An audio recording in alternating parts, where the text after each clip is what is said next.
ایوب علیہ السلام نے اللہ کو پکارا، جبکہ انہوں نے اپنے رب کو پکارا کہ شیطان نے مجھ کو رنج اور آزر پہنچایا ہے کہ اپنا پاؤں مارو۔ اللہ نے کیا بولا؟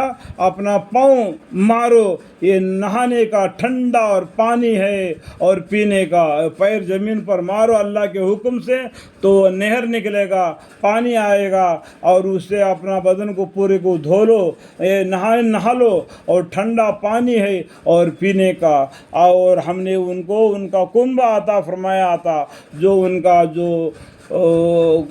گم ہو گیا تھا، جس کے اوپر انہوں نے صبر کیا تھا، اور وہ سب کچھ ان کا کنبہ ان کو عطا فرمایا، اور ان کے ساتھ گنتی میں ان کے برابر اور بھی دے دیے اپنی رحمت خاص کے سبب سے، اور اہل عقل کے لیے یادگار رہنے کے سبب سے، یعنی ہم لوگوں کو یادگار رہنے کے سبب سے جو صبر سے کام لیتا ہے، اللہ تعالیٰ ان کا صبر کا بدلہ صبر دے دیتے ہیں، ان کو بدلہ دے دیتے ہیں۔ یہ ایوب علیہ السلام کا قصہ ہم کو بتلا دیا۔ یادگار رہنے کے سبب سے ہم لوگوں کو اس کا یاد کر کے جو مصیبتیں ہم پر پڑتی ہے، اللہ کے واسطے اللہ کے اوپر بھروسہ کر کے صبر کرو گے، اللہ تعالیٰ اس کا صبر کا بدلہ ان کو دینے والا ہے۔ اور تو اپنے ہاتھ میں ایک مونٹ سنگوں کا لو اور اسے مارو اور قسم نہ توڑو۔ اس کے پیچھے دبی ہوئی کہانی ہے۔ اپنے بیوی کو لیے انہوں نے یہ بات کہا دی تھی کہ یہ مارنے کا، تو اور تم اپنے ہاتھ میں ایک مونٹ سنگوں کا لو، چنے کا، اور اس سے مارو اور قسم نہ توڑو، بے شک ہم نے ان کو صبر پایا، اللہ تعالیٰ ان کو صبر پایا، انا وجدناہ صابرا۔ اور اس کے بیچ میں دبی ہوئی بات ہے میرے بھائی، ایوب علیہ السلام کا قصہ آپ یا قصص الانبیاء میں پڑھ لو تو اس کا بیچ میں بہت سی دبی ہوئی کہانی ہے، آپ کو معلوم پڑ جائے گا کہ اچھے بندے تھے، بہت رجوع ہوتے تھے، یعنی ایوب علیہ السلام اللہ کے طرف بہت رجوع ہوتے تھے اور اچھے بندے تھے۔ اور ہمارے بندے ابراہیم علیہ السلام اور اسحاق علیہ السلام اور یعقوب علیہ السلام کو یاد کیجئے، جو ہاتھوں والے اور آنکھوں والے تھے۔ یہاں پر جو فائدہ لکھا ہوا ہے دیکھو، اس کا بازو میں ادھر معنی لکھا ہوتا ہے، دبی ہوئی معنی لکھا ہوتا ہے۔ اس کو بھی پڑھنے سے آپ کو کچھ معلوم پڑ جائے گا کہ میرا رائے ایک ضروری ہے کہ قرآن شریف کی تلاوت کرنے سے پہلے قصص الانبیاء پڑھنے سے، ہر پیغمبر کا قصہ کو پورا پڑھنے سے اس کے بیچ میں دبی ہوئی معنی ہے نا، وہ آپ کو معلوم پڑ جائے گا۔ ہم نے ان کو ایک خاص بات کے ساتھ مخصوص کیا تھا، ان پیغمبروں کو جو اوپر بتائے تھے، ابراہیم علیہ السلام، اسحاق علیہ السلام، یعقوب علیہ السلام کو بارے میں، اور بھی پیغمبروں کے بارے میں، کہ وہ یاد آخرت کی ہے، اور وہ حضرت ہمارے یہاں منتخب اور سب سے اچھے لوگوں میں سے تھے۔ اللہ تعالیٰ نے اس دنیا کے لوگوں میں سے ان کو منتخب فرما لیا، اور وہ سب اچھے لوگوں میں سے ہے۔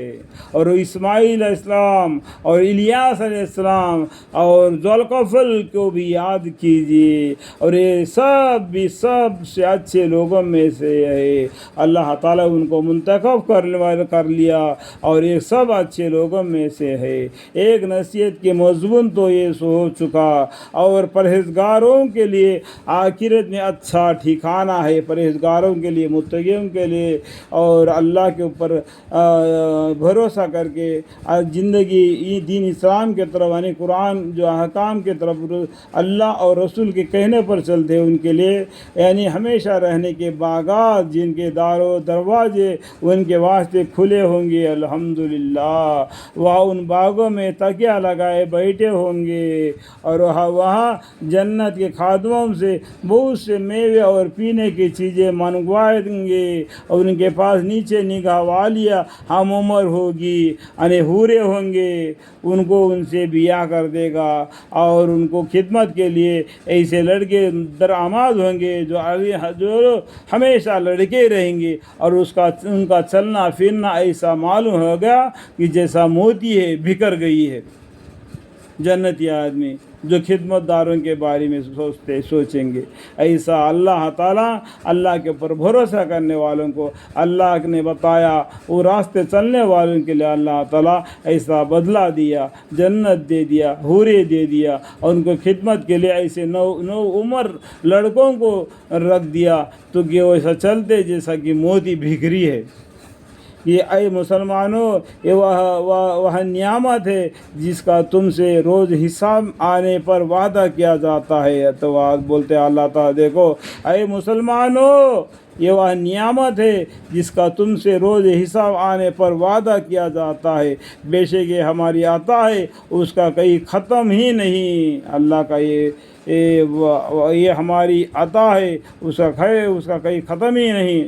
جو جنت میں جو نعمتیں ملیں گے وہ کبھی ختم نہیں ہوں گے جس کا تم سے روز حساب آنے پر وعدہ کیا جاتا ہے قیامت سے پہلے. اے مسلمانوں یہ وہ نعمت ہے جس کا تم سے روز حساب آنے پر وعدہ کیا جاتا ہے. حساب کا روز حساب کا معنی بھی قیامت کا نشانی ہے. قیامت کو بھی انڈائریکٹ میں بتا دیا کہ یہ بات ہے. یہ آنے پر جو نیک بندے ہوں گے جو جنتی والے ہوں گے وہ وعدہ کیا جاتا ہے. بے شک یہ ہماری عطا ہے اس کا کہیں ختم ہی نہیں. جو جنتی آدمیوں کے لیے ختم ہی نہیں ہوگا اللہ کا جو وعدہ ان کو. یہ بات تو ہو چکی. دوسری کشوں کے لیے بڑا برا ٹھکانہ ہے. دوسرے کشوں کے لیے یعنی جو گنہگاروں کے لیے برا ٹھکانہ ہے یعنی دوزخ. اس میں وہ داخل ہوں گے سو بہت ہی برا جگہ ہے جو دوزخ جانے کے لیے. یہ کھولتا ہوا پانی اور پیپ ہے سو یہ لوگ اس کو چکے. اور اس کے علاوہ اور بھی اس قسم کے ناگور طرح طرح کی چیزیں ہیں. اللہ تعالیٰ نے جہنم میں اور طرح طرح کے عذاب بنا کے رکھ دیا ہے جو نافرمانیوں کے لیے دیں گے اور فرمانبرداروں کے لیے جنت کے میوے دیں گے. اس طریقے سے اللہ تعالیٰ جنت اور دوزخ کا اشارہ کر کے ہم کو دین اسلام کے طرف بلاتے ہیں تاکہ ہم اللہ کے حکام کو ماننے والے بنے. ایک جماعت اور آئی جو تمہارے ساتھ عذاب میں شریک ہونے کے لیے دوزخ میں گھس رہی ہے. ان پر خدا کی مار یہ بھی دوزخی میں آ رہے ہیں. خدا کی مار ہو ان پر یہ بھی دوزخ میں آنے والی